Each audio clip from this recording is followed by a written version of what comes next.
राम हरे राम राम राम हरे हरे हरे कृष्ण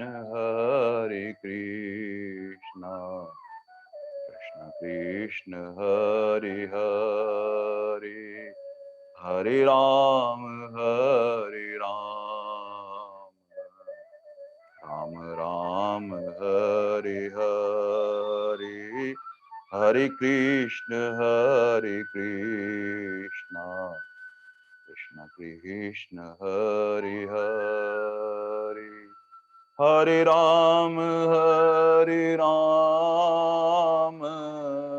राम राम हरे हरे हरे कृष्ण कृष्ण कृष्ण हरे हरे हरे राम राम राम हरे हरे हरे कृष्ण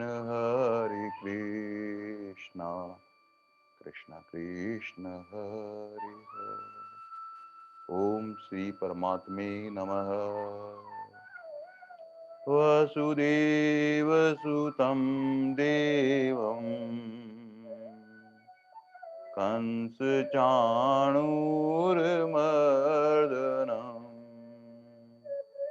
देवकी परमानन्दम् कृष्णं वन्दे जगद्गुरुम्। अयो अपि सन्न्यात्मा भूतानामीशरोऽपि सन् प्रकृतिं स्वामिधिष्ठाय सम्भवामि आत्मया यदा यदा हि धर्मस्य ग्लानिर्भवति भारत अभ्युत्थानम् अधर्मस्य तदात्मानं सजानहं परित्राणाय साधूनां विनाशाय च दुष्कृतं धर्म संस्थापनार्थाय संभवामि युगे युगे। जन्म कर्म च देव्य मेवं यो वेति तत्त्वदेहं पुनर्जन्म नेति मामेति सोजनम् वीतरागभयक्रोधा मन्मया मामुपाश्रिता बहो ज्ञानतपसा पूता मद्भावमागता वसुदेवसुतं देवं कंसचाणूरमर्दनम् देवकी परमानन्दम् कृष्णं वन्दे जगद्गुरुं श्रीकृष्णं वन्दे जगद्गुरुं। हे नाथ हे मेरे नाथ, मैं आपको भूलूं नहीं। हरि शरणम।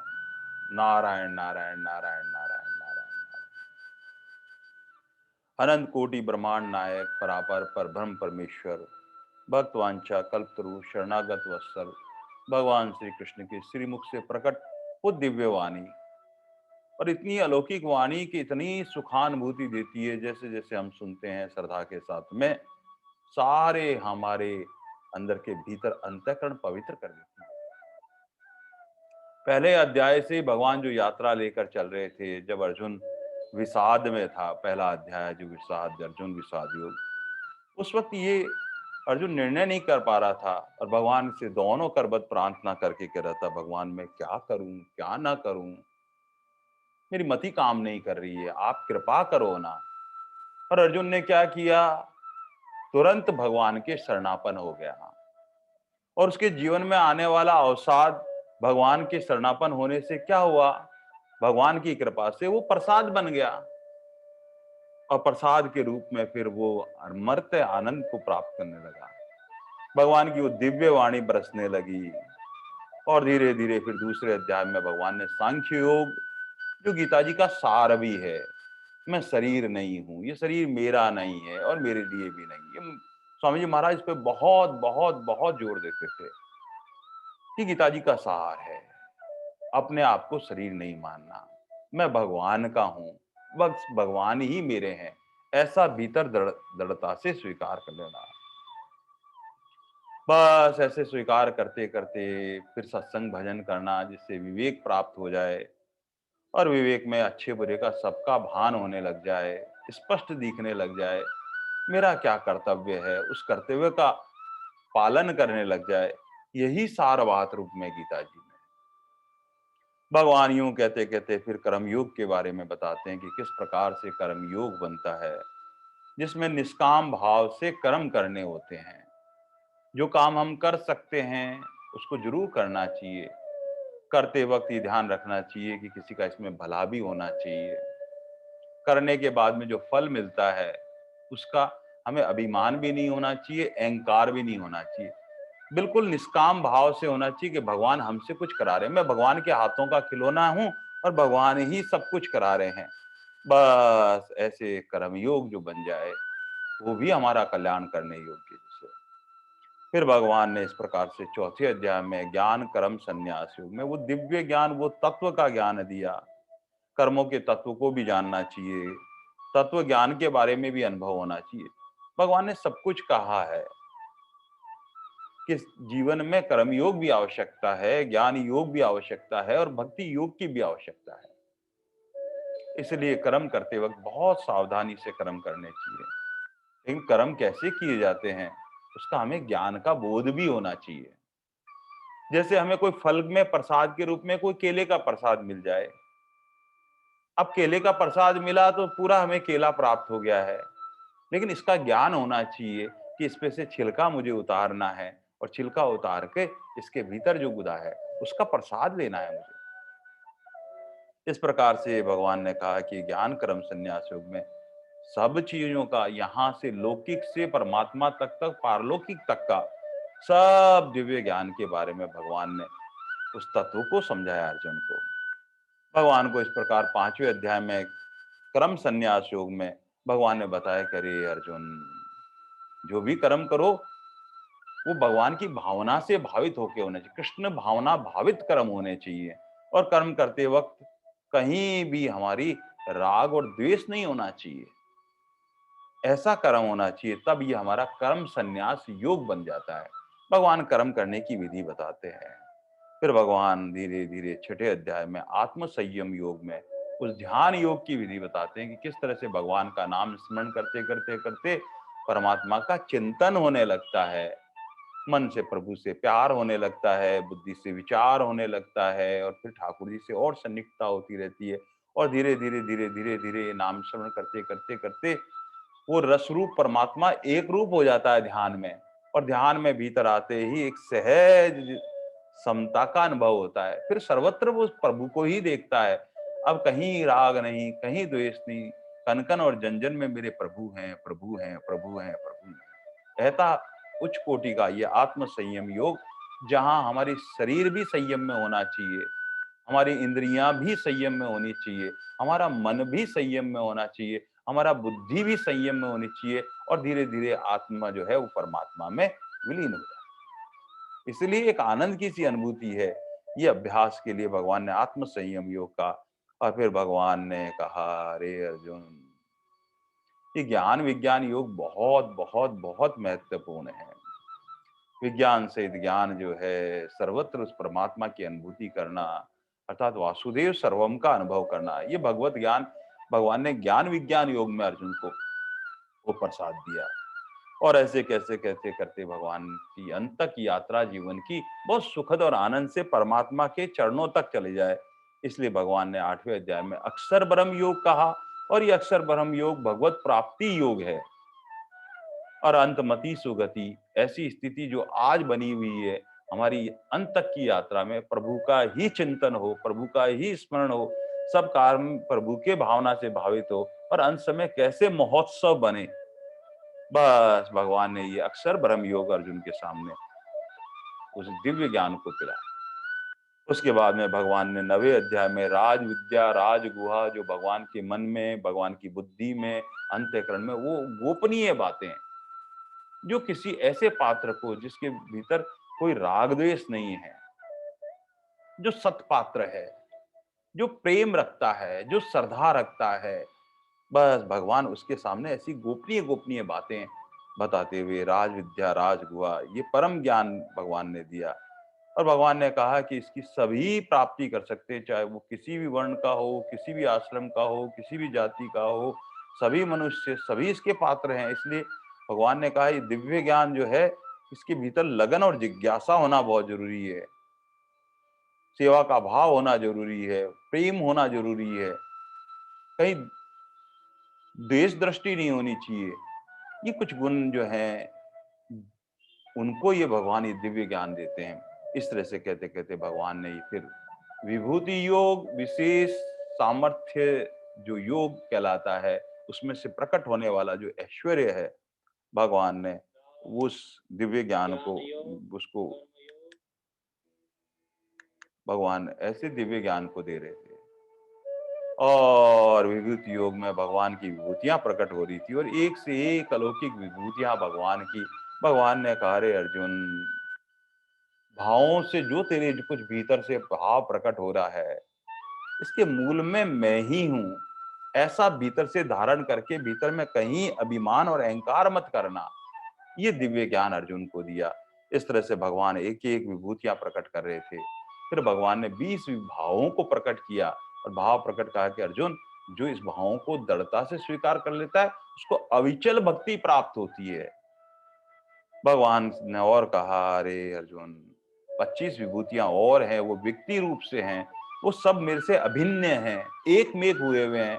ऐसे सप्तऋषि और सनकादिक 4, और उसके बाद में भगवान ने कहा 14 मनु। ये इस प्रकार 25 जो विभूतियां हैं, वो सब मेरी विभूतियां प्रकट हुई है। उनने जो ज्ञान दिया है, उसको धारण करना, क्योंकि वो वेदाचार्य हैं, मंत्रों के उच्चारण प्रवक्ता है। इसलिए ये महर्षि जो है, सप्तऋषि है, ये दीर्घायु वाले और उच्च कोटि के हैं, उनसे गोत्र प्रारंभ हुआ है। सभी की बातें सिरोधार्य करते हुए अपने जीवन को आगे ले जाता है। भगवान कहते हैं, ये 45 विभूतियां जो दृढ़ता से स्वीकार कर लेता है कि इसके मूल में मैं ही हूं, उसको भगवान कहते हैं मैं अविचल भक्ति देता हूं। भगवान ऐसे कहते कहते फिर भगवान के मंगलमय मुख से वो दिव्य श्लोक प्रकट हो गया कि भगवान क्या कर रहे हैं। धीरे धीरे अपने मन को इतना उच्च कोटि का बना रहे हैं, इसको निर्मल बना रहे हैं, विशुद्ध बनाते हैं, पवित्र बनाते हैं। भगवान की कृपा हो रही है बस। और ये जो शुद्ध अंतःकरण होता है, वहीं आनंद की अनुभूति होती है। इसलिए भगवान अपने प्यारे भक्त के सामने सेवा का वो बीज जो अंकुरित हुआ, वह पल्वित हुआ, पुष्पित हुआ और फलित रूप में हुआ, जो भगवान के चरणों में ही विश्राम पाता है। भगवान कहते कहते इस 9वें श्लोक में आहा हा, इतनी 6 बातें, मुख्य बातें भगवान ने वहां प्रकट की इस पूरे श्लोक में। और वहां भगवान कहते हैं, मत चित्ता मदगत प्राणा बोधयंत परस्पर कथायन्ते चे माम नित्यम तुष्यन्ति च रमति च। स्वामी जी महाराज कहते हैं कि 2 बातें, पहली जो है मत चित्ता मदगत प्राणा, ये साधक के भीतर होनी चाहिए। मेरा चित्त परमात्मा में लगना चाहिए। उस चित्त में जो चिंतन होता है, वो परमात्मा से युक्त होना चाहिए। क्योंकि मन का एक स्वभाव होता है, वो संकल्प विकल्प करता रहता है। मन क्या करता है, या तो भूत के बारे में सोचता रहता है, भूतकाल के बारे में, कि पीछे क्या क्या घटना घटी हुई है, उसी के बारे में चिंतित होकर भीतर भीतर भीतर भीतर दुखी होता रहता है, और संशय रहता है, राग द्वेष करता रहता है, या भविष्य को लेकर चिंता करता रहता है। मन की तो ऐसी स्थिति रहती है। लेकिन जो चित्त है, उसमें वर्तमान स्थित होता है और मन और चित्त वहाँ एक स्थिति में आ जाते हैं, दोनों एक हो जाते हैं, वो मन और चित्त एक जगह हो जाते हैं। तो वहाँ भगवान ने कहा मत चित्ता, और जो भगवान का चित्त लगा लेता है, वहीं अटक जाता है, बस उसके हृदय में प्रभु, प्रभु, प्रभु, प्रभु विराजमान हो जाते हैं। बस संसार में फिर कुछ नहीं दिखता उसको। सर्वत्र प्रभु ऐसा चित्त बन जाता है उसका। अमदगत प्राणा, वो प्राण इसलिए धारण कर रखे हैं कि इस शरीर से उसका भजन हो रहा है भगवान का। बस स्वामी जी महाराज कहते हैं ये दो मुख्य बातें साधक को स्वयं अपने ऊपर कृपा करके ऐसा प्रयास करना चाहिए कि मेरा चित्त परमात्मा में लग जाए, मेरे प्राण जो मैंने धारण कर रखे हैं ये प्रभु की आराधना के लिए हैं। फिर ऐसा ही होते होते होते क्या होगा, प्यारे भक्त होते हैं, उन्हें बोध यंत परस्पर, ऐसे प्यारे भक्त जब मिल जाते हैं दो, और ऐसे प्यारे भक्त होते हैं तो वो अपने अनुभव से जब बात करते हैं तो लौकिक बात कहते ही नहीं है। वहां बस भगवान की ही बातें भीतर से स्फुटित होती रहती है, भगवान के गुण, भगवान की लीला की, भगवान का माधुर्य, भगवान का प्रेम, बस भगवान की ही बातें उनके जीवन में होती है। और वो कथा करते रहते हैं भगवान के बारे में, जहाँ चर्चा करते हैं प्रभु की ही चर्चा करते हैं। यहाँ अर्जुन और कृष्ण भगवान कर क्या रहे हैं? ये नर नारायण की लीला के रूप में उस कथा को ही तो कह रहे हैं प्रभु। अर्जुन भी ज्ञान से बिल्कुल परिपूर्ण, अगर ज्ञान से परिपूर्ण नहीं होते तो युद्ध के मैदान में भगवान के जब भगवान के पास गए तो भगवान ने कहा कि एक तरफ मेरी नारायणी सेना है, एक तरफ मैं निशस्त्र हूं और युद्ध नहीं करूंगा। तब भी अर्जुन ने कहा भगवान मैं तो आपको ही चाहता हूं। इसका मतलब अर्जुन के भीतर पहले से ज्ञान तो था कि प्रभु मेरे साथ है, फिर मुझे कोई चिंता नहीं है। और भगवान तो ज्ञान से परिपूर्ण, बल से परिपूर्ण, वैराग्य से परिपूर्ण, ऐश्वर्य से परिपूर्ण, सब गुणों से परिपूर्ण वही तो भगवान है। और भगवान नर नारायण रूप में ये एक दूसरे को आनंद से विभोर कर रहे हैं। और अर्जुन हमारे प्रतिनिधि के रूप में है। हमारे मन में इतने प्रश्न उठ नहीं सकते, हमारी शंकाएं हम रख नहीं सकते प्रभु के आगे। अर्जुन के हमारी एक-एक शंका, अर्जुन हमारे भीतर के अंतःकरण के भावों को भगवान के चरणों में रख रहा है कि भगवान अब बताइए, मेरे से भजन नहीं होता, मुझे क्या करना चाहिए? कैसे नाम स्मरण करना है? कैसे सेवा करनी है? कैसे आपका प्रेम प्राप्त होगा? और कैसे मैं अपना जीवन का कर्तव्य निर्वाह करूँ? ऐसे छोटे-छोटे, छोटे-छोटे कुछ प्रश्न भगवान के समक्ष रख रहा है अर्जुन। और करबद्ध प्रार्थना करके करते हैं। भगवान फिर वो कथा के रूप में अमृत हमको पिला रहे हैं। ये भगवान की इस तरह से कथा के रूप में भगवान दे रहे हैं। और ऐसे भगवान के जो प्यारे भक्त होते हैं, वो भी क्या करते हैं? भगवान का भजन करके अपना आत्म कल्याण कर चुके होते हैं, प्रभु की प्राप्ति का उनको साक्षात्कार हो चुका होता है। और ऐसा अनुभूत होने के बाद में उस जो आनंद का अनुभव उन्होंने प्राप्त किया है, उस प्रसाद को अपने सब प्यारे भक्तों को बाँटने लगते हैं। इसलिए परम श्रद्धेय जयदयाल जी गोयनका जी, स्वामी जी महाराज, सेठ जी हनुमान प्रसाद जी पोद्दार और सभी संत महात्मा जिन्होंने भगवान का प्रत्यक्ष अनुभव कर लिया है और अनुभव करने के बाद में उस आनंद की अनुभूति प्राप्त की है, और उस आनंद की अनुभूति को अपने प्यारे भक्तों में सर्वत्र कैसे उनको आनंद का आस्वादन करना है। बस इसलिए भगवान की कथा वो नित्य भगवान की करते रहते हैं। और इससे क्या होता है, स्वामी जी महाराज कहते हैं कि प्रारंभिक दो जो है वो तो साधक को करना पड़ता है, अपनी चित्त को और अपने प्राणों को प्रभु में लगाना पड़ता है। और जब फिर कथा होती है, फिर कथा का दो का मिलाप होता है, तो वहां कथाएं होती है, बस भगवान की चर्चा होती है, स्वाध्याय यज्ञ हो रहा है। हम भी क्या कर रहे हैं, बैठकर भगवान के गुण गा रहे हैं। भगवान के प्यारे आप सब भक्त हो, आपके भीतर प्रभु विराजमान है, और प्रभु विराजमान के प्रभु ही प्रेरणा देकर ठाकुर जी आपके भावों को भावित कर रहे हैं। ये भगवान की कृपा है, ऐसा मानकर भगवान ही कृपा कर रहे हैं। और इसका फल क्या होता है?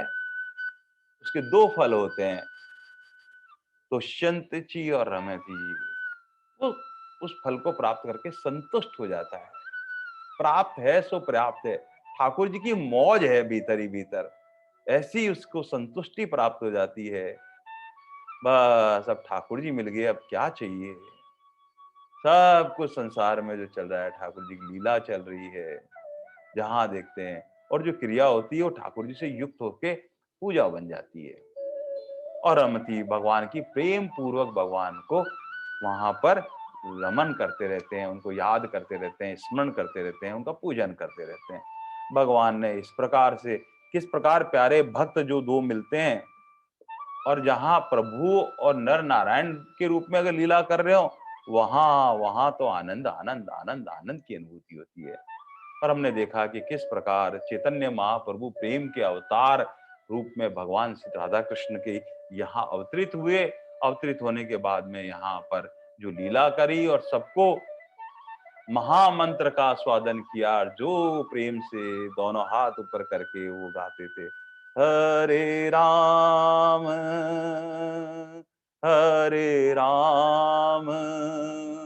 राम राम हरे हरे, हरे हरे कृष्णा कृष्ण कृष्ण हरे हरे, हरे राम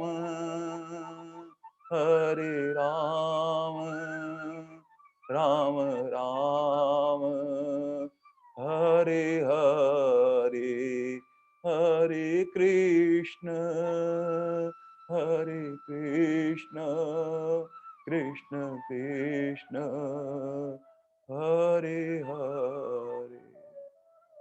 ऐसे हमारे चैतन्य महाप्रभु और नित्यानंद महाप्रभु सब जीवों का इतना कल्याण करते हुए महामंत्र से नाम संकीर्तन की वो अमृत में धारा सब में प्रवाहित की, और उस समय सब विशुद्ध हृदय से, निर्मल हृदय से, वासना रहित हृदय से, इच्छा रहित हृदय से वो शुद्ध प्रेम का आनंद आस्वादन करते रहते थे। और भगवान फिर चैतन्य महाप्रभु इतनी लीलाएं करते थे, और वहां जब प्यारे भक्तों से जब बात करते थे तो कितने कितने कितने कितने इतना दीन भाव होकर प्यारे भक्तों के हृदय का भाव खुद ही तो प्रकट करते थे, खुद ही आस्वादन करते थे। ये उनकी लीला थी। और ऐसे ही भगवान के प्यारे भक्त राजा रामानंद जी महाराज, राय साहब जिसे कहते थे, और महाराज कहते थे, अरे राय साहब मुझे बताइए ना, भगवान की सर्वश्रेष्ठ कीर्ति कौन सी है।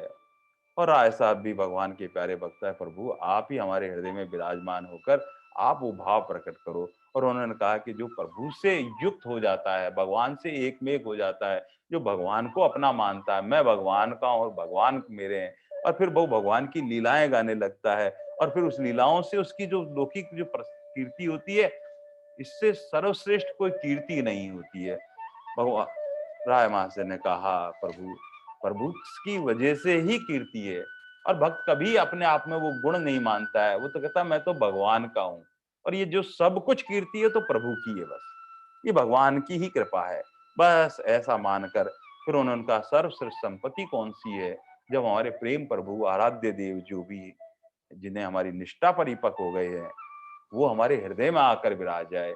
और वहां राय माता ने कहा कि निकुंज बिहारी राधा वल्लभ की अविरल भक्ति जिसके हृदय में सदा विराजमान हो जाए, बस इससे बड़ी जीवन की कोई संपत्ति ही नहीं है कि प्रभु हमारे हृदय में विराजमान है।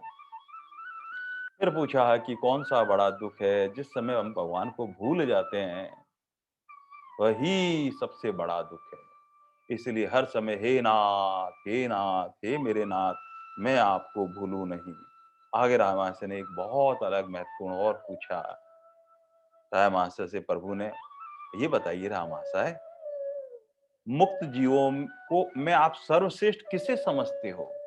ये संसार के जितने जीव हैं जो माया में आबद्ध हैं, तीन गुणों में बंधे हुए हैं, ये तीनों गुणों का बंधन कैसे टूटता है? वो कहते हैं कि बंधन भगवान ने बांध रखा है, केवल नाम स्मरण करने से ये बंधन से मुक्त हो सकता है, उस आत्म तत्व का बोध हो सकता है, उस प्रभु की ज्ञान हो सकता है। इस प्रकार ये जीव मुक्त होता है तो सबसे भगवान कहते हैं सारी चेष्टा श्री कृष्ण के प्रेमा प्राप्ति के निमित्त होती है उसकी सारी। और सारी चेष्टा के अंदर यही होता है कि जीवन की उसकी एक एक सांस में प्रभु का नाम होता है। शरीर की एक एक क्रिया चेष्टा में प्रभु के लिए होती है, वो पूजा रूप में बन जाती है। उसका चिंतन का एक एक कण प्रभु के लिए होता है, हृदय का एक एक स्पंदन प्रभु के लिए होता है, और मुख से निकलने वाली वाणी उस परम आराध्य देव से भाव से भावित होकर निमग्न हो जाती है। बस यही जीव मुक्त की सर्वश्रेष्ठता है कि उसकी जीवन की एक एक सांस प्रभु के लिए, उसकी शरीर की सब चेष्टा प्रभु के लिए, चिंतन का एक एक कण प्रभु के लिए, हृदय का एक एक स्पंदन प्रभु के लिए, वाणी का एक एक शब्द प्रभु के लिए। फिर वो परम आराध्य के भाव सिंधु में गोता लगाता है। बस तब जीव मुक्त मानना चाहिए। फिर चैतन्य महाप्रभु ने राय मास्टर से पूछा, आप सर्वश्रेष्ठ गान किसको समझते हो? आहा, तब राय मास्टर ने कहा कि श्री कृष्ण गोविंद हरे मुरारे, हे नाथ नारायण वासुदेव। ये एक एक शब्द जो है इतने भाव से भावित है। श्री कृष्ण कौन है? राय मास्टर कहते हैं, हे प्रभु, कृष्ण वो है जो सबके मन को आकर्षण कर लेते हैं। अतः प्रभु से प्रार्थना करता है भक्त और कहता है, हे प्रभु, आप सबके मन को आकृष्ट करते हो, तो हे कृष्ण, आप मेरे मन को भी आप ही आकृष्ट कर लें। मेरा मन कहीं संसार की लौकिक जो है क्रियाओं में कहीं नहीं जाए, आप कृपा करो।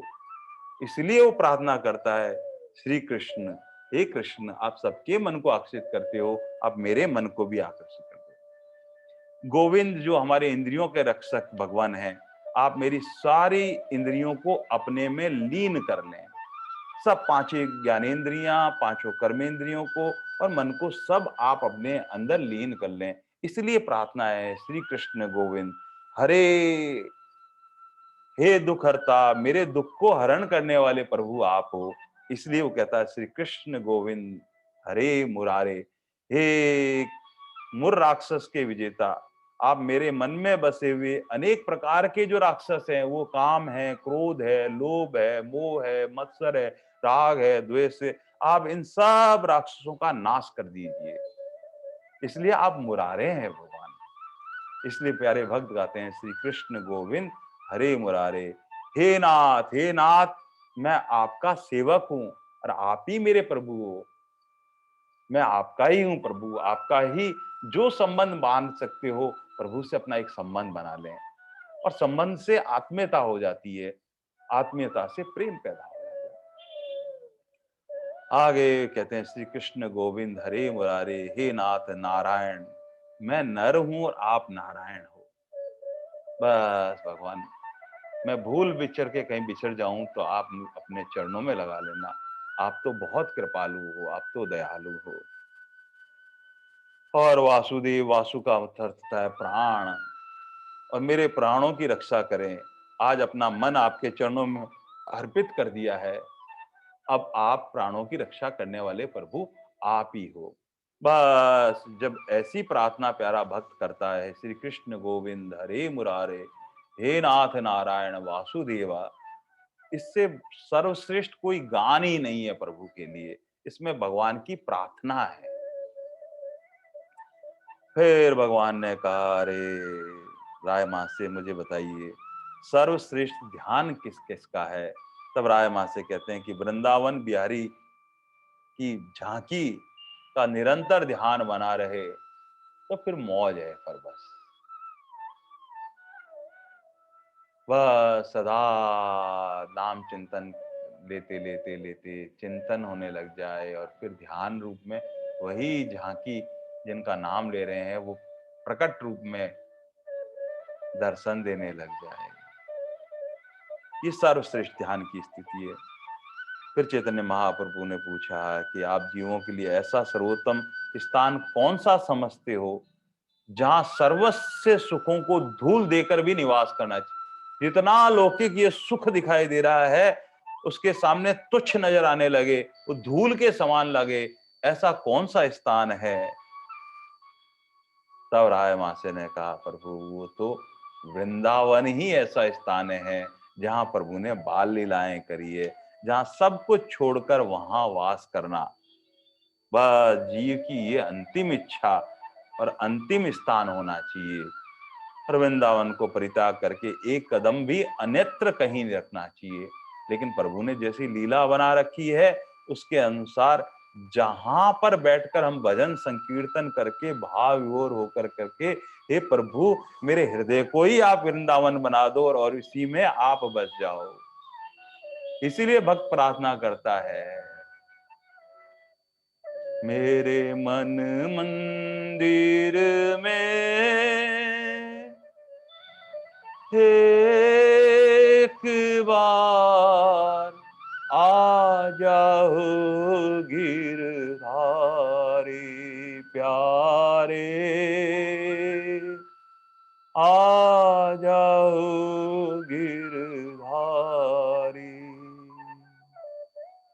गिरधारी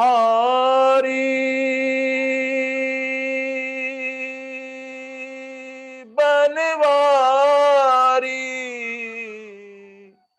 मनमोहन कुंज बिहारी प्यारे,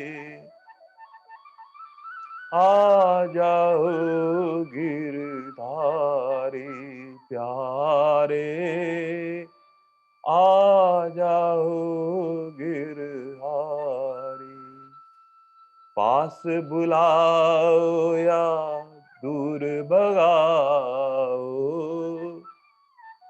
प्रेम करो चाहे ठुकराओ, मैं सब विधि शरण तिहारी प्यारे, आ जाओ गिरधारी प्यारे, आ जाओ गिरधारी। मेरे मन मंदिर में एक बार आ जाओ गिरधारी प्यारे, आ जाओ गिरधारी। आर्त भाव से की हुई प्रार्थना भगवान बहुत जल्दी सुनते हैं, और जहां बैठकर भगवान का नाम स्मरण होता है, कीर्तन होता है और उससे हृदय पवित्र होता है, वही वृंदावन बन जाता है। धाम की अपनी एक पवित्रता है, वहां बैठकर अंतःकरण बहुत जल्दी शुद्ध होता है भगवान की कृपा से। लेकिन जिन परिस्थिति में जहां बैठे हैं वहीं बैठकर प्रभु से प्रार्थना करने से बस वो वृंदावन जैसा धाम बन जाता है, प्रभु वहां निवास करते हैं। आगे महाप्रभु ने पूछा रामा से, बताइए सर्वश्रेष्ठ श्रवणीय क्या है, क्या सुनना चाहिए? तब राय मासे ने कहा, संपूर्ण श्रवणों का सार तो एक ही है, उसके बाद कुछ सुनना बाकी नहीं रहता है, और वो यही है, श्री कृष्ण गोविंद हरे मुरारे, हे नाथ नारायण वासुदेवा, श्री कृष्ण गोविंद हरे मुरारे, हे नाथ नारायण वासुदेवा, पित मात स्वामी सखा हमारे, हे नाथ नारायण वासुदेवा, श्री कृष्ण गोविंद हरे मुरारे, हे नाथ नारायण वासुदेवा, श्री कृष्ण गोविंद हरे मुरारे, हे नाथ नारायण वासुदेवा। हाथों से हरिजन की सेवा कमाऊं, पाँव से चल कर सत्संग में जाऊं, वाणी से हरदम ये गीत गाऊं, हे नाथ नारायण वासुदेवा, श्री कृष्ण गोविंद हरे मुरारे। हे नाथ नारायण वासुदेवा, हर सांस में तेरी याद होवे, हर याद में तेरी बात होवे, हर बात में तेरा नाम होवे। हे नाथ नारायण वासुदेवा, श्री कृष्ण गोविंद हरे मुरारे। हे नाथ नारायण वासुदेवा, गीता पढ़ूं और गीता सुनूं मैं, गीता की चर्चा हरदम करूं मैं, गीता हमारे हृदय में होए। हे नाथ नारायण वासुदेवा, श्री कृष्ण गोविंद हरे मुरारे। हे नाथ नारायण वासुदेवा। बस ये सर्वश्रेष्ठ सुनने वाला वो गीत है जो भगवान के लिए प्रार्थना रूप से सुनाई दे जाए। फिर महाप्रभु चैतन्य महाप्रभु ने कहा कि आप किस उपासना को सर्वश्रेष्ठ उपासना समझते हो? तो राय मास्टर ने कहा, युगल सरकार की उपासना की जा सकती है। बस राधा कृष्ण की उपासना से आनंद विभोर होकर वही कृपा करते हैं। फिर चैतन्य महाप्रभु ने कहा, मुक्ति और भक्ति में आप किसे पसंद करते हो राय माँ से? एक एक ऐसे भगवान उनसे पूछ रहे थे। भगवान उनके श्रीमुख से ही वह बात सुनना चाहते थे जो भगवान स्वयं प्रकट कर रहे थे चैतन्य महाप्रभु। राय मासे ने कहा कि प्रभु, मुक्ति का नीरस फल तो कोई विचार प्रधान, कोई दार्शनिक पुरुष ही चाहेगा। मुझे तो भगवान के चरणों में निरंतर लोट-पोट रहना सबसे अधिक पसंद है। भगवान के चरण जहाँ हैं, वहीं कृपा बसती है। बस उस अमृत के सागर में जाकर वहाँ आनंद से विभोर होना चाहता हूँ, और भक्ति से बढ़कर कुछ भी नहीं है जीवन में। मुक्ति में तो क्या है, हम मुक्त हो जाते हैं, अमृत के कुएं में जाकर अमृत बन जाएंगे, मुक्त हो जाएंगे। लेकिन भगवान का प्रेमी तो प्रेम का आदान प्रदान करके उस आनंद से विभोर होना चाहता है। इसलिए भक्ति चाहता है कि सर्वश्रेष्ठ भगवान के लीला गुण गाते रहें।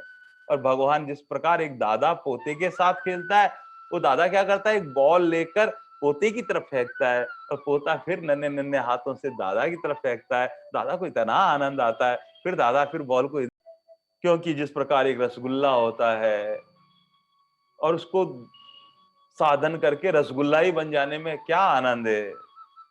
आनंद तो तब है कि सामने रसगुल्ला रखा हो और उसको हम देखते रहें, निहारते रहें, उसकी मिठास का हम अनुभव करते रहें और आनंदित होते रहें। यही तो भक्ति है। बस ऐसे प्रभु को एक टक निहारते रहें।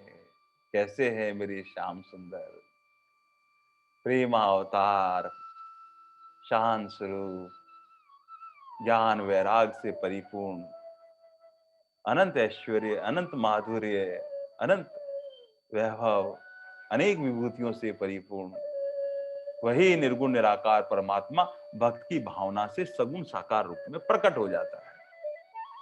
बस ऐसे ही उसकी रूप माधुरी को पास में बैठकर लगातार निहारते रहने का, यही तो भक्ति है। नेत्रों के सामने प्रभु की वो एक शाम सलोनी मूरत सदा दिखती रहे, एक पल के लिए भी ये पलकें झपके नहीं। बस ऐसा भान करते करते साक्षात चैतन्य महाप्रभु को जब राम वहां से देख रहे थे, देखते देखते देखते देखते एक लीला घटित हो जाती है। और जिस आराध्य देव का वो ध्यान कर रहे थे, साक्षात देखते देखते चैतन्य महाप्रभु वह स्वरूप पर करके प्रकट हो गए। हा हा हा। अनोखे गौर बन कर हमारे श्याम सुंदर आए हैं। अनोखे गौर बन कर के श्री राधा कृष्ण आए हैं। अनोखे गौर बन कर के हमारे राधा कृष्ण आए हैं। वो प्रेमा अवतार, प्रेम के स्वरूप, भगवान के रूप चैतन्य महाप्रभु प्रकट हो गए और देखते देखते राय माँ से आनंद विभोर होकर दोनों हाथ जोड़ते जोड़ते उन्होंने कहा, प्रभु चराचर सृष्टि में आप ही तो व्याप्त है, आप में मुझे मुझे साक्षात प्रभु का दर्शन हो रहा है। ऐसा सुनते ही चैतन्य महाप्रभु राय महाशय से कहते हैं, राय महाशय आपके हृदय का भाव इत उच्च कोटि का है, आप सर्वत्र प्रभु के दर्शन करते हो, कन कन जन जन में उस प्रभु को देखते हैं, सर्वत्र प्रभु को अनुभव करते हैं। आपके नेत्र की पवित्रता है ऐसी है कि सर्वत्र सब जगह सब वस्तु में सब जगह वो परमात्मा आपको दिखाई देता है। तो आपके सामने मैं बैठा हुआ हूं तो मुझ में क्यों नहीं दिखाई देगा, ये आपकी ही पात्रता है। इतना सुनते ही राय महाशय चरणों में पड़ गए। आपने मुझे यथार्थ रूप से दर्शन देकर कृतार्थ कर दिया प्रभु। कृत कृत हो गए और भूरी भूरी प्रशंसा करते करते करते भगवान के चरणों में ही अपना मस्तिष्क समर्पण कर दिया। हे प्रभु, आप कितने कृपालु हो, कितने दयालु हो, किस प्रकार से आप लीला करके मुझे दर्शन देने आए।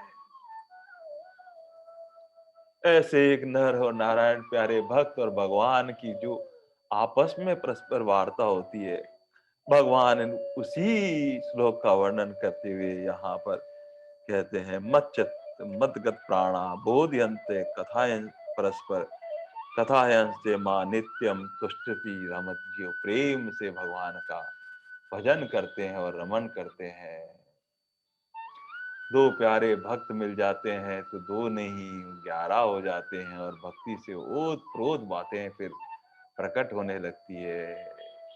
ये भगवान लीला रूप में स्वयं भक्त बन जाते हैं और राय माँ से भी भक्त बन जाते हैं और भक्तों की ऐसी आपस में कथा की वार्ता से हम सब जीवों का कल्याण करते हैं।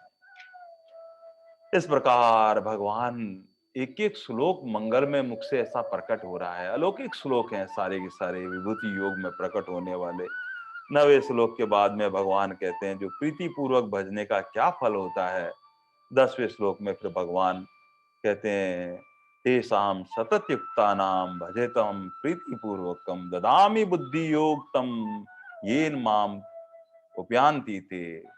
भगवान कहते हैं जो मेरे प्यारे भक्त निरंतर मेरे में ध्यान में लगाए रहते हैं, प्रेम पूर्वक भजने वाले भक्तों को मैं तत्व ज्ञान रूपी योग देता हूं और उससे वो मुझे प्राप्त हो जाते हैं। आहा हा हा हा। भगवान कितनी कितनी भक्त की ख्याल रखते हैं, कितनी कृपा करते हैं भक्त पे। भगवान कहते हैं, अर्जुन जो रात दिन मुझ में ही चिपका रहता है, मुझ में ही लगा रहता है, जिसकी मेरे में ही प्रीति होती है, उसमें मेरे में ही लय लगी हुई है, अर्जुन मैं उसके लिए बुद्धि योग देता हूं। आहा हा हा हा। बुद्धि योग से क्या होता है कि उसका चिंतन किया जाता है तो धीरे धीरे धीरे धीरे भगवान उन भक्तों को याद कर रहे हैं जो बहुत ज्यादा ज्ञान नहीं जानते हैं, उनके भीतर में कर्म योग की न तो समता है, न ज्ञान योग का वो तत्व ज्ञान है, न वैराग है, न कोई सिद्धियां प्राप्त है। वो कुछ जानता ही नहीं है। हम जैसा कोई अनपढ़ अज्ञानी जो है साधक, भगवान उस पर कृपा कर रहे हैं, जो ढंग से हिंदी भी नहीं बोल सकता है। संस्कृत तो बहुत बड़ी बात है, वेद का ज्ञान तो और बड़ी बात है। ऐसे भक्तों पर कृपा करने के लिए भगवान कहते हैं, अर्जुन मैं उनको बुद्धि योग देता हूं। ये बुद्धि योग क्या है?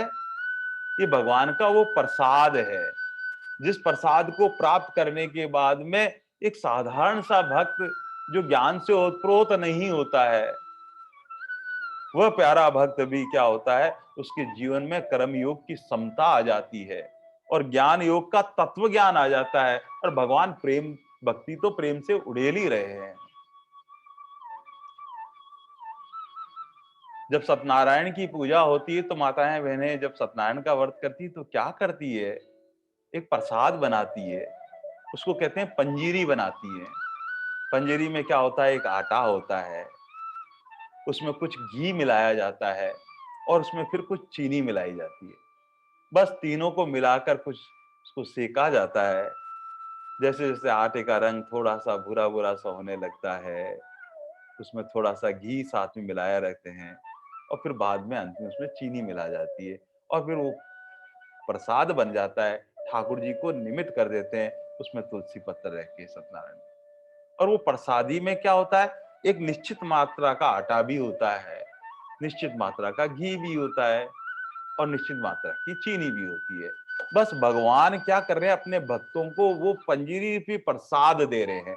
अब यहाँ पर भगवान हमको प्रसाद दे रहे हैं और प्रसाद रूप में भगवान क्या करते हैं? भक्त के जीवन में कर्मयोग की समता भी दे देते हैं और ज्ञान योग का तत्व ज्ञान भी देते हैं और प्रेम रूपी उसको भक्ति भी दे देते हैं। ये भगवान की पंजीरी है जो भगवान अपने प्यारे भक्त को देते हैं। बस उसकी वजह से क्या होता है कि ददामी बुद्धि योग ये तम मम प्याते। बुद्धि योग के कारण साधक भगवान के इतना सन्निकट आ जाता है, ये भगवान ही सब उसके लिए सुविधा करते हैं। भगवान किसके लिए ये सुविधा करते हैं? भगवान ने वहां पर अगले ही श्लोक में कहा, तेसाम सतत युक्ता नाम भजतम प्रीति पूर्वक।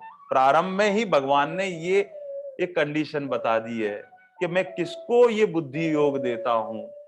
तेसाम सतत युक्ता नाम भजतम प्रीति पूर्वक, उन लोगों के लिए जो नित्य निरंतर केवल मेरे से प्रेम में लगे रहते हैं, प्रीति करते रहते हैं, भजन करते रहते हैं, सत्संग करते रहते हैं, नाम स्मरण करते रहते हैं, कथा का श्रवण करते रहते हैं और हरि नाम संकीर्तन से भक्तों का साथ करते रहते हैं। भगवान कहते हैं वो जो चिपके हुए हैं, जुड़े हुए हैं, उनको मैं बुद्धि योग दे देता हूं। यहाँ भगवान ने ये कहते हैं केवल जुड़ना और चिपकने तक सीमित नहीं है बात। बात भगवान कहते हैं भजतम प्रीति पूर्वकम, अर्थात प्रेम से श्रद्धा के साथ फिर वो सेवा करता है और अपना आचरण में लाता है, उसको मैं ददामी बुद्धि योग, उनको बुद्धि योग देता हूं। वरना तो हम देखते हैं सदगुरु संत महात्मा के साथ में भी बहुत सारे लोग जुड़े रहते हैं, लेकिन वो क्या करते हैं? जुड़े रहते हैं, चिपके रहते हैं, सब कुछ रहते हैं, लेकिन जब सेवा की बारी आती है, सेवा का मतलब आज्ञा का पालन करना, अपने जीवन में आचरण में लाना, तब उनका जीवन वैसा पवित्र नहीं बनता है जो उनके गुरु सदगुरु महाराज जैसा कहते हैं वैसा अनुसरण नहीं करते हैं। अगर उन्होंने हमें कहा है कि ये नामस्मरण करना है, इतनी माला करनी है, बस, तो वो उतना का जो नियम दिया हुआ है उसका पालन अगर हम नहीं कर रहे हैं, हमारे आचरण में नहीं आ रहे हैं, तो भगवान कहते हैं फिर वो ददामी बुद्धि योग, फिर मैं नहीं देता हूं। केवल चिपके रहने से, साथ रहने से वो प्रसाद नहीं मिलता है।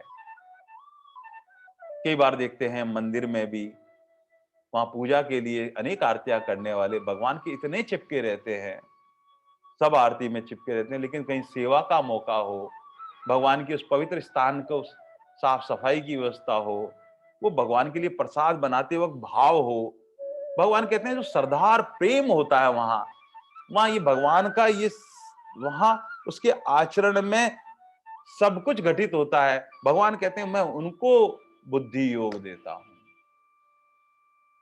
केवल भगवान के समीप रहकर खड़े होकर भगवान बस ठीक है, अपने ही स्वार्थ के लिए अगर हम करेंगे तो भगवान कहते हैं फिर मैं बुद्धि योग नहीं देता हूं।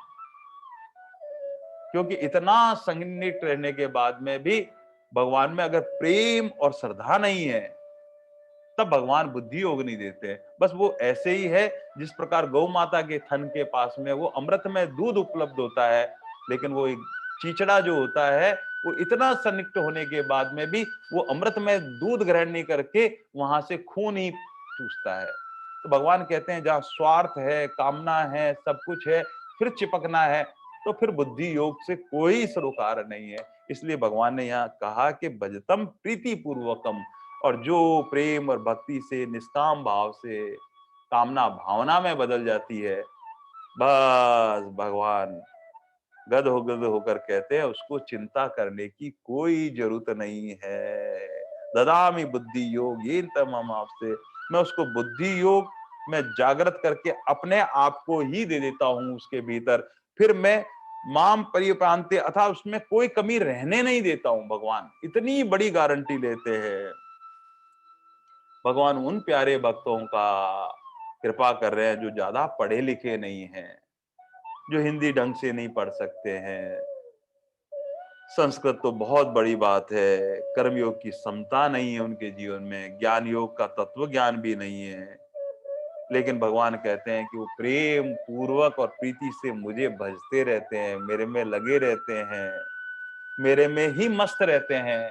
भगवान कहते हैं मैं उनको बुद्धि योग दे देता हूँ, और बुद्धि योग होने से उनमें किसी कमी की रहती ही नहीं है, उन्हें पूर्णता का आभास होता है। और वो यही कहते हैं हमारे तो प्रभु है ना, हमारे तो ठाकुर जी है ना, फिर बस एक निश्चिंता। अच्छा हुआ ज्यादा ज्ञान नहीं दिया, नहीं तो ये ज्ञान अहंकार में परिणित हो जाता। ऐसे करके अपने आप को विलग कर लेते हैं, लेकिन भगवान से जुड़े रहते हैं। भगवान सब उसको परिपूर्ण करते हैं, उसके जीवन में कर्म योग भी देते हैं, ज्ञान योग भी देते हैं, और भक्ति का वो प्रेम का स्वादन भी करते हैं। भगवान ऐसे कहते करते भगवान ने 11वें श्लोक में एक और महत्वपूर्ण बात भगवान ने कहा, हा हा हा हा तेसाम एव अनुकंपार्थ। बहुत प्यारा शब्द भगवान के श्रीमुख से प्रकट हुआ, मन से प्रकट हुआ। अनुकंपा जागृत हो जाती है। ये अनुकंपा क्या होती है? एक कंपा, कंप होता है। कंप मतलब वाइब्रेशन। ये वाइब्रेशन जो होता है, जैसे एक वस्तु यहाँ कंपन हो रही है, उसके प्रभाव से दूसरी वस्तु भी हिलने लग जाती है, और जब हिलने लगती है तो पुनः वापस यहाँ से कुछ ना कुछ कंपन लौट कर आता है। बस यही अनुकंपा कहती है। भक्त क्या करता है? प्रेम से भगवान को भजता है, और भजते भजते भजते भजते भगवान के इतने सन्निकट पहुंच जाता है, या यूं कहिए कि भक्त भगवान का प्रेमी भगवान के दरवाजे को इतने जोर जोर से खटखटाता है कि भगवान आकर उसके लिए अपना हृदय का दरवाजा खोल देते हैं, और अपने भक्त के ऊपर अनुकंपा कर देते हैं कि तू मेरा प्यारा भक्त है। बस ऐसा ही है। जिस प्रकार हम भगवान को याद करते हैं, तब वो अनुकंपा के रूप में भगवान दया करते हैं उल्टा। तो इस प्रकार से ये अनुकंपा भगवान कहते थे साम एवं अनुकंपा, ये संतों का प्रसाद है, संतों के श्रीमुख से सुना हुआ है। जिस प्रकार विज्ञान का सिद्धांत है कि एक पदार्थ में कंपन होता है तो दूसरा पदार्थ कोई पास में रखता है, पड़ा रहता है, उसमें भी वाइब्रेशंस हो जाते हैं। बस ऐसे प्रभु के समीप रहते हुए अनुभूति से अपने अंतःकरण में, अंतरंग में प्रेम में जितना कंप होगा, उतनी ही भगवान के कृपा दृष्टि हम पर होती है। इसलिए मूल बात है मन से प्यार और बुद्धि से विचार, तब भगवान में वो अनुकंपा जागृत हो जाती है, और वो हमारे अंतःकरण में वो अनुकंपा होने से भगवान कहते हैं नासाय में आत्मस्थित, उसके भीतर जाकर मैं अंधकार को मेट देता हूं और उसके भीतर मैं उस प्रकाश कर देता हूं। आहा हा हा, क्या कृपा करते हैं भगवान भक्त के लिए। भगवान कहते हैं मैं उसके आगे ज्ञान का अलौकिक प्रकाश लेकर चलता हूं और सारे अज्ञान का नाश कर देता हूं। ऐसी भगवान कृपा करते हैं उन भक्तों पर जो ज्यादा पढ़े लिखे नहीं हैं, ज्यादा ज्ञान नहीं है, लेकिन भगवान से प्रेम करते हैं। सिद्धांत की बात है कि ज्ञान के बिना मोक्ष नहीं होता है, लेकिन भगवान कहते हैं कि उनको चिंता करने की कोई जरूरत नहीं है। गोपियां जो कहाँ ज्यादा पढ़ी हुई लिखी थी, एक एक इंद्रिय को से कृष्ण तत्व को ही पीती थी, और भगवान ने क्या किया, उन पर अनुकंपा करके अपने में ही लीन कर लिया। ये भगवान की कृपा है। और बहुत बड़े बड़े जो भगवान से एक में एक हो गए हैं, ठाकुर रामकृष्ण परमहंस ज्ञान ज्ञान के लिए कहीं कोई प्रयास नहीं किया। बस उन्होंने तो अपने बड़े भाई से सुन लिया था, ये जो माँ है ना काली माँ, ये साक्षात माँ है। बस ये माँ मेरी तो माँ माँ पुकारते पुकारते पुकारते न उन्हें शरीर की सुध रहती थी, न पहनने की सुध रहती थी, बस। लेकिन अनुकंपा ऐसी माँ की, सर्वश्रेष्ठ ज्ञान जो है वो ठाकुर रामकृष्ण परमहंस के पास में सब भक्त आकर उस दिव्य ज्ञान का आस्वादन करते थे।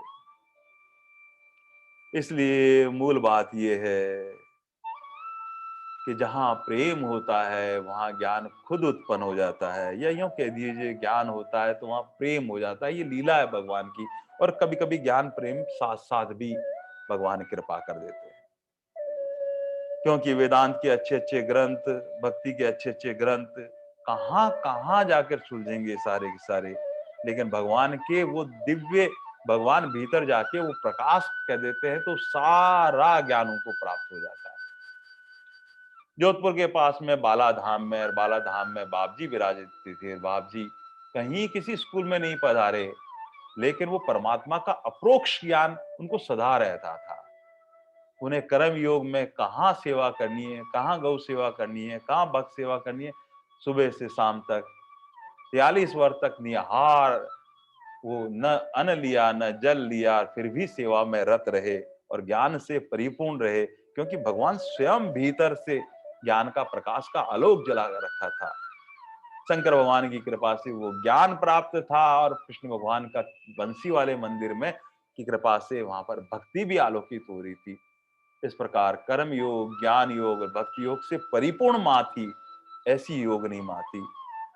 ऐसे ही प्रज्ञा चक्षु शरणानंद जी महाराज, जो बाल्यकाल के 9 महीने में ही ज्योति चली गई थी, और फिर भी इतना उच्च कोटि का ज्ञान था शरणानंद जी महाराज को। जब शरणानंद जी महाराज के सामने कोई प्रश्न आता था, तो पहले प्रश्न पूरा होने से पहले ही भीतर से भगवान उस प्रश्न का उत्तर प्रकट कर देते थे।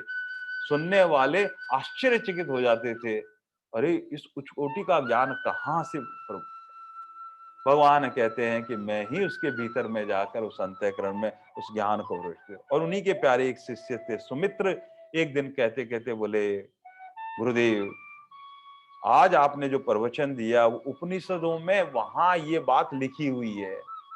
तब शरणानंद जी महाराज ने कहा था कि मैंने कहीं कोई पढ़ाई नहीं करी है, और उन्होंने कहा मैं सुनाऊं क्या आपको, कौन सा ये उपनिषद में कहाँ क्या लिखा हुआ है इस तरह से। तब शरणानंद जी महाराज ने कहा कि मेरे को जो प्रभु भीतर से ज्ञान प्रकट कर रखा है, मैं सुनकर उसको झूठा नहीं करना चाहता हूँ। वो जो पवित्र ज्ञान है वो तुम सुनते जाओ, कहाँ कहाँ क्या लिखा हुआ है, ये सब भगवान की कृपा का प्रसाद है, वही आ रहा है। इस तरह से अप्रोक्ष ज्ञान से परिपूर्ण भगवान स्वयं भीतर से उस ज्ञान को प्रकट करते हैं। और प्रकट करने का बात यह है कि भगवान मन की वो स्थिति पैदा करना चाहते हैं, और ऐसा करते करते अर्जुन जब तत्चित और रिक्त चित्त से प्रभु को देखता रह गया। आज प्रभु ने क्या अलौकिक बात ऐसी कह दी है। ये 2-3 श्लोक इतने मन को ऊंचाई पर ले गए अर्जुन के, और ले जाते, और जब ऊंचाई से मन इतना पवित्र हो गया, और अंतःकरण पवित्र होते ही अर्जुन के दोनों हाथ जुड़ गए, और हाथ जुड़ते ही 10वें अध्याय और 12वें और 13वें श्लोक में भगवान की स्तुति करने लग गया अर्जुन। पर ब्रह्म परम धाम पवित्र पर भुवन, पुरुषम शाश्वत दिव्यम आदि देवम अजन विभु, आहुत्याग ऋषम सर्वस्य देव ऋषि नारद तथा असित देवल व्यास स्वयं एवं। आज अर्जुन को भीतर ही भीतर इस बात का एहसास हो गया, ये मेरे रथ पर विराजमान जो सारथी के रूप में, ये मेरे मामा के रूप में, मेरे भाई जिनको मैं सखा समझ रहा था, अब तक मैं समझ ही नहीं पाया कि ये तो साक्षात परब्रह्म परमात्मा ही विराजे हुए है चैतन्य रूप में। ये देवताओं के भी देव हैं, ये अत्यंत व्यापक है, ये परम ब्रह्म पवित्र है, जिन्हें ब्रह्म तत्व कहते हैं, वो प्रभु आप ही है। भगवान जब तक जनाना नहीं चाहते हैं, भक्त जान नहीं पाता है। अर्जुन एक थोड़े अंश में प्रभु को जानता था कि मेरे सखा है, और ये सब बड़े बड़े जो ऋषि महात्मा हैं, ये सब आकर जब स्तुति करते थे, तब ये सोचते थे कि ठीक है, ये व्यास जी हैं, ये देव ऋषि है, नारद है, सब भगवान की प्रशंसा करते थे, आकर नमस्कार करते थे। तब अर्जुन को इतना महसूस नहीं होता था, वो लगता था कि क्या ठीक है, प्रणाम करते हैं। भगवान एक अंश के रूप में अर्जुन अर्जुन जो है भगवान को जानते थे, लेकिन सर्व रूप में कैसे जाने जब तक भगवान कृपा ना करे। और जब देव ऋषि नारद असित देवल व्यास सब भगवान कृष्ण का आदर करते थे, पर आज उन सब की बातें और सारा परिदृश्य अर्जुन के मस्तिष्क में आने लगा, अरे ये सब तो पहले से ही जानते हैं। आज दोनों हाथ जोड़कर भगवान के सामने नतमस्तक हो गया। आज भीष्म पितामह का वो दृश्य याद आ गया, जब राष्ट्र यज्ञ होना था और वहां शिशुपाल भगवान के लिए कुछ ना कुछ बोलता जा रहा था, कुछ ना कुछ बोलता जा रहा था कि इस राष्ट्र योग में सबसे पहले अग्र पूजा किसकी की जाए, और सबने सर्वसम्मति से कहा कि भगवान श्री कृष्ण की अग्र पूजा होनी चाहिए, कृष्ण की होनी चाहिए। और वहां शिशुपाल कहने लगा, अरे ग्वाला, ये छलिया, न जाने क्या क्या शब्द कहने लगा।